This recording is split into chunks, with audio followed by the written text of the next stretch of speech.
Hello viewers. நாவல் எழுதுறத விட கதை எழுதுறது எழுது அப்படின்னு நாம நினைக்கிறோம். ஆனா நிச்சயம் அது அப்படி இல்லை.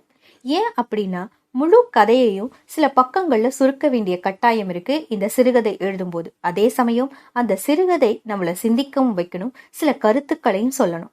அதன் அடிப்படையில சில சிறுகதை தொகுப்பு தான் நாம இன்னைக்கு இந்த பதிவுல பார்க்க போறோம். அது மட்டும் இல்லாம பல புதிய எழுத்தாளர்களையும் நான் இந்த பதிவுல உங்களுக்கு அறிமுகம் செய்ய போறேன். வாங்க அந்த சிறுகதைகள் என்னென்ன அப்படிங்கிறத பார்க்கலாம். அதுல நாம பார்க்க போற முதல் சிறுகதை காற்றில் கரையாத நினைவுகள். இந்த புத்தகம் 40களை தொட்டவருக்கு ஒரு எவர்கிரீன் உணர்வை கொடுக்கும் அப்படின்னு சொல்லலாம். உதாரணத்துக்கு தொலைபேசி மணி அடிச்சா ஓடி வந்து வீடே ரிசீவரை எடுக்கும் அந்த காலத்துல. ஆனா இப்போ போன் கால் வந்தா எடுத்துட்டு யாரும் இல்லாத ரூம் தேடி எல்லாரும் போறோம். எவ்வளோ பெரிய மாற்றம் இல்லையா? ஸ்கூல் விட்டு மலையில நனைஞ்சி வந்த அந்த நாட்கள் இன்னும் நம்ம நினைவுல இருக்கும். ஒரு நோயும் தாக்குனதும் கிடையாது. ஆனா இப்போ இருக்கிற நிலை எப்படி இருக்கு? அதுபோல கடித போக்குவரத்து கண் முன்னாடியே அழிஞ்சதை பார்த்த தலைமுறை நாம தான்னு சொல்லலாம். தீபாவளி பொங்கலுக்கு ஹீரோ ஹீரோயின்ஸ் போட்டோ போட்ட வாழ்த்து மடல் அனுப்பிய அனுபவம் எத்தனை பேருக்கு இருக்கு அப்படிங்கறத கமெண்ட்ல சொல்லுங்க. இது போல பல மலரும் நினைவுகள் கொண்டிருக்கும் ஒரு சிறுகதை தொகுப்பு தான் இந்த காற்றில் கரையாத நினைவுகள். மொத்தம் 30 தலைப்புகள்ல கட்டுரை இருக்கு. எழுத்தாளர் இறையன்பு IAS அவர்களால் எழுதப்பட்ட ஒரு சிறந்த புத்தகம்னு இதை நம்ம சொல்லலாம். இவருடைய எழுத்துக்கள் எல்லாமே ரொம்ப நேர்த்தியாகவும் செம்மையாகவும் இருக்கும். கண்டிப்பா வாசிக்க வேண்டிய ஒரு புத்தகம். அடுத்து ஒரு முக்கியமான புத்தகம் என்னை செதுக்கிய மாணவர்கள். தி ஹிந்து பத்திரிகையில வாரம் கட்டுரையா வெளிவந்த தொகுப்பு தான் இந்த புத்தகம். நம்ம எல்லார் மனசுலையும் கட்டாயம் நம்ம வாழ்க்கைய மாத்திய ஒரு ஆசிரியர் இருப்பாங்க. அவங்க கிட்ட இருந்து நம்ம எவ்வளவோ கற்று தெரிஞ்சிருப்போம். ஆனா மாணவர்களிடம் இருந்தும் கற்க வேண்டியது நிறைய இருக்கு. அப்படி 20 வருஷத்துக்கு முன்னாடி தன் மாணவர்களா இருந்தவர்கள்டேந்து கற்ற பாடங்களை புத்தகமா தொகுத்திருக்கிறாரு இந்த எழுத்தாளர். யார் அப்படின்னா ஆயிஷா நடராஜன். அவர் எழுதிய ஆயிஷா அப்படிங்கிற புத்தகத்தை படிச்சோம் அப்படின்னா எல்லாருக்கும் பல தூங்காத இரவுகளை உருவாக்கும் அப்படின்னு சொல்லலாம். அப்படிதான் எனக்கும் இந்த நடராஜன் அறிமுகமானாரு. அந்த ஆயிஷா புக்குடைய ரிவ்யூ கூட நம்ம சேனல்ல போட்டிருக்கேன். இன்னும் செக் பண்ணாதவங்க அதையும் செக் பண்ணுங்க. இவருடைய கட்டுரைகள் அனைத்தும் அறிவுசார் தேடலும் கல்வி முறை பற்றியதாகவும் இருக்கும். ஒரு ஆசிரியர் எப்படி இருக்கணும் அப்படிங்கிறதும் இவருடைய புத்தகங்கள்ல விவரமா சொல்லியிருப்பார். அந்த வரிசையில இந்த புத்தகம் ஒரு மைல்கல் அப்படின்னே சொல்லலாம். மொத்தம் 38 தலைப்புகள்ல வெறும் 160 பக்கங்களே கொண்ட ஒரு சிறுகதை தொகுப்பு தான் இந்த என்னை செதுக்கிய மாணவர்கள் அப்படிங்கிற புத்தகம். இப்போ இருக்கிற பிள்ளைங்கள்ட்ட நம்ம போய் கேட்கிறோம், நீங்க என்னவாக போறீங்க அப்படின்னு சொல்லிட்டு. ஆனா கல்வியின் நோக்கம் அது இல்லை அப்படின்னு இந்த புத்தகத்துல சொல்லியிருக்காரு. கல்வியின் முக்கியமான நோக்கம் என்னது அப்படின்னா சமூகத்துல ஒரு பெரும் மாற்றம் உண்டாக்குறது தான் கல்வியுடைய நோக்கம். அது மட்டும் இல்லாம பெற்ற அறிவை பரீட்சை எழுதி மதிப்பெண்களாக மாத்துற வரைக்கும் பிள்ளைகளுக்கு கல்வி கசக்கவே செய்யும் அப்படின்னு இந்த புத்தகத்துல குறிப்பிடுறாங்க. இப்படி மாணவர்களுடைய எண்ணங்களின் பிரதிபலிப்பை இந்த புத்தகம்னு சொல்லலாம். அனைத்து ஆசிரியர்களும் கட்டாயம் வாசிக்க வேண்டிய புத்தகம் தான் இந்த என்னை செதுக்கிய மாணவர்கள் அப்படிங்கிற புத்தகம். அடுத்த புத்தகம் ஒரு மகாராஜாவாக வாழ்வது எப்படி. மொத்தமா 5 கட்டுரையின் தொகுப்பு தான் இந்த புத்தகம். எழுத்தாளர் முகில் அவர்களால் எழுதப்பட்ட ஒரு சிறுகதை தொகுப்புன்னு சொல்லலாம் இந்த புத்தகத்துல. ஆனா எல்லா கதைகளுமே சரித்திர கட்டுரைகள். முகில் அவர்களுடைய எழுத்துக்கள் எல்லாமே சுவாரஸ்யமாகவும் அதே சமயம் சிந்திக்க வைக்கிற ஒன்றாகவும் இருக்கும்.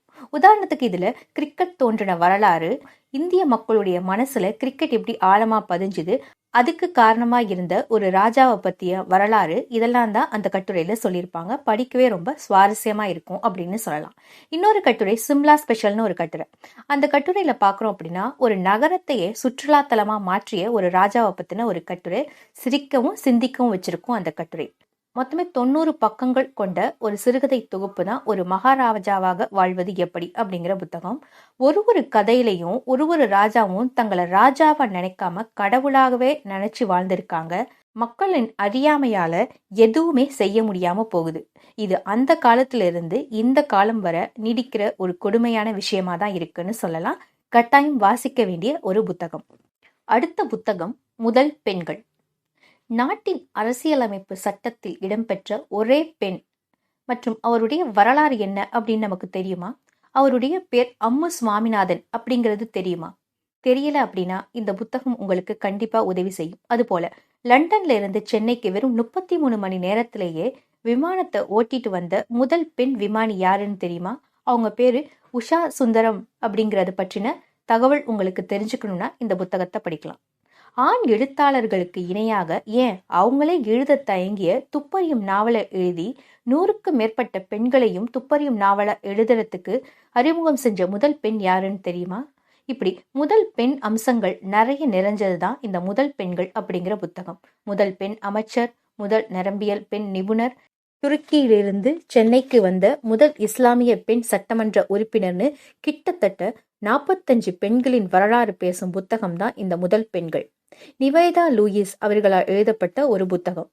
இந்த முதல் பெண்கள் வரலாற்றுல ஒவ்வொருவரும் ஒவ்வொரு விதமான வழிகளையும் வேதனைகளையும் சுமந்துதான் இந்த வெற்றியை அடைஞ்சிருக்காங்க அப்படிங்கிறதையும் இதுல சொல்றாங்க. இது போன்ற வரலாறை நாம் அறியப்படாமலும் இருக்கலாம், நம் கவனத்தை ஈர்க்காமலும் போகலாம். ஆனா தன் குடும்பத்திற்காகவும் பொருளாதாரத்திற்காகவும் போராடும் இன்றைய காலகட்ட பெண்களுக்கு இது போன்ற புத்தகங்கள் பல புதிய கதவுகளை திறக்கும் அப்படிங்கிறது நிச்சயம். ஸோ இந்த புக்கும் கட்டாயம் வாசிக்க வேண்டிய ஒரு சிறுகதை தொகுப்பு அப்படின்னு சொல்லலாம். அடுத்த புத்தகம் அட்சய பாத்திரம். நம்ம எங்கேயோ கேட்ட இல்ல அன்றாடம் பார்க்கிற கதைகளோட தொகுப்பு போல இருக்கும் இந்த புத்தகம். எழுத்தாளர் ராஜாமணி பழனியப்பன் அவர்களால் எழுதப்பட்ட ஒரு சிறுகதை தொகுப்பு தான் இந்த அட்சய பாத்திரம் அப்படிங்கிற புத்தகம். மொத்தமா 13 சிறுகதைகள் இருக்கு. அத்தனையும் ஒரு விதம்னு சொல்லலாம். உதாரணத்துக்கு, மருத்துவர் ஆகணும் அப்படின்னு ஒரு தாய் தந்தை இல்லாத பையன் தன் மாமா எடுத்து வளர்க்குறாரு. வெறித்தனமா படிச்சு நல்ல மதிப்பெண்ணும் பெறாரு. ஆனா மெடிக்கல்ல சீட் கிடைக்கல. போக ஒரு ஆக்சிடென்ட்ல காலும் போயிடுது.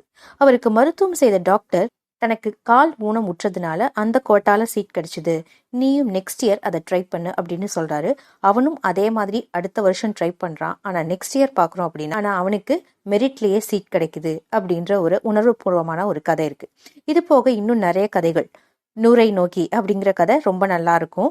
அடுத்து அட்சய பாத்திரம் அப்படிங்கிற தலைப்பிலே ஒரு கதை இருக்கு. அப்புறம் என் சக்தி, டிக் டிக், ஆராய்ச்சி, வாழ்க்கை அப்படின்ட்டு நிறைய சிறுகதைகள் அதுல இருக்கு. குறிப்பா அட்சய பாத்திரம் அப்படிங்கிற தலைப்புல வர கதை எடுத்துக்கிட்டோம் அப்படின்னா, கல்விக்காக நாம செய்யற செலவு என்னைக்குமே குறையவே குறையாது அப்படிங்கிற ஒரு முக்கியமான ஒரு விஷயத்த சொல்லியிருக்கோம் அந்த கதையில அப்படின்னு சொல்லலாம். கட்டாயம் வாசிக்க வேண்டிய ஒரு சிறுகதை தொகுப்பு தான் இந்த அட்சய பாத்திரம். அடுத்த புத்தகம் பார்த்தோம் அப்படின்னா களிற்றடி. எழுத்தாளர் சௌமியா அவர்களால் எழுதப்பட்ட ஒரு சிறுகதை தொகுப்பு. இந்த களிற்றடியில பாக்குறோம்னா மொத்தம் 12 கதைகள் இருக்கு. நம்ம எல்லாரும் ஏதாவது ஒரு தவறு செஞ்சு குற்ற உணர்ச்சியில பெரிதும் பாதிக்கப்பட்டு இருப்போம். அப்படி பாதிக்கப்பட்டு அதிலிருந்து வெளிவர முடியாத துயரில் இருக்கிறோம் இல்லையா, அதை பத்தி சொல்ற சிறுகதைகளின் தொகுப்பு தான் இந்த களிற்றடி. தன் தந்தைக்கு கால் அமுக்கியபடி கதை துவங்குகிறது. அந்த வலிக்கு காரணமும் அவரே சொல்றாரு. அந்த கதையும் ரொம்ப சுவாரஸ்யமா இருக்கும். அதுல இருந்து நம்மள எல்லா கதாபாத்திரங்களுக்கும் அவருடைய எழுத்துக்கள் அழைச்சிட்டு போகுது அப்படின்னு சொல்லலாம். உதாரணத்துக்கு, மாற்றுத்திறனாளியா இருக்கிற ஒரு மகனை வளர்க்கிற ஒரு தாய் படும் கஷ்டம் என்ன அப்படிங்கறது ரொம்ப உணர்வு பூர்வமா சொல்லியிருப்பாங்க. அடுத்தது காருண்யம் அப்படிங்கிற தலைப்புல சொல்லியிருக்கிற அந்த கதையும் நல்லா இருக்கும். அடுத்து வயசானவங்க பேச்சு துணைக்கு ஆள் கிடைக்காம வாழ்றதையும் அவங்களுடைய கஷ்டங்களையும் எடுத்து சொல்லியிருக்கிற கதையும் நல்லா இருக்கும். அடுத்தது கடன் கொடுத்தவங்கள்ட்ட கடன் வசூலிக்கும் போது ஒருத்தவங்களுடைய மனநிலை எப்படி இருக்கும்னு சொல்ற கதை. அப்புறம் நாயின் மீது உள்ள பயத்திற்கு சைனோபோபியா அப்படின்னு சொல்லி, சைனோ அப்படின்னா கிரீக்ல நாய் அப்படின்னு அர்த்தம்னு பல சுவாரஸ்யமான தகவல்கள்ல பயணம் பண்ற கதை தான் இந்த களிற்றடி அப்படிங்கிற ஒரு புத்தகம். இதுவும் கட்டாயம் வாசிக்க வேண்டிய ஒரு சிறுகதை தொகுப்பு அப்படின்னு சொல்லலாம். அடுத்த புத்தகம் மகாபாரதம் வரமும் சாபமும். பாண்டவர்கள் வசம் கிருஷ்ணர் இருந்தது வரம். பீஷ்மருக்கு அனைத்து சக்தி இருந்தும் எந்த தீங்கையும் தடுக்காம போனது சாபம். இது போன்ற விஷயங்கள் நமக்கு மகாபாரதத்துல தெரிஞ்ச ஒன்று. ஆனா இந்த புத்தகத்துல விளையாடுற சொக்கட்டா ஆரம்பிச்சு விஸ்வாமித்திரர் கொடுத்த சாபம் வரை நிறைய இருக்கு. அது எல்லாத்தையும் இந்த புத்தகத்துல தொகுத்து கொடுத்திருக்காங்க அப்படின்னு சொல்லலாம். இந்த புத்தகம் நமக்கு ஒரு முழு மகாபாரதத்தையே படிச்ச உணர்வை கண்டிப்பா கொடுக்கும். எழுத்தாளர் லலிதாமதி அவர்களால் எழுதப்பட்ட புத்தகம். இதுல மொத்தம் 30 அத்தியாயங்கள் கொண்ட 192 பக்கங்கள் கொண்ட ஒரு புத்தகம் இந்த மகாபாரத வரமும் சாமமும் அப்படிங்கிறது. அவ்வளோ பெரிய இதிகாசங்களை நம்மளால படிக்க முடியல அப்படின்னா இந்த புத்தகத்தை வாசிக்கும் போது எளிய மொழி நடையில அனைவருக்கும் புரியும் வண்ணம் இது அமைஞ்சிருக்கு. அப்படிங்கிறதுனால இந்த புத்தகம் எல்லாரும் வாசிக்கலாம் அப்படிங்கிறது ரொம்ப முக்கியமான ஒன்று. மண் பொன் பெண் ஆசை கொண்டவங்களுக்கு கடைசி வர திருப்தி அடையாம ஏதாவது ஒரு வரமோ சாபமோ மாறி மாறி கிடைச்சிட்டு தான் இருக்கும் அப்படிங்கிறது இந்த புத்தகத்திலேருந்து நாம எடுத்துக்கிற ஒரு விஷயம். எனவே எது நடந்ததோ அது நன்றாகவே நடந்தது, எது நடக்கிறதோ அதுவும் நன்றாகவே நடக்கிறது, எது நடக்க இருக்கிறதோ அதுவும் நன்றாகவே நடக்கும்.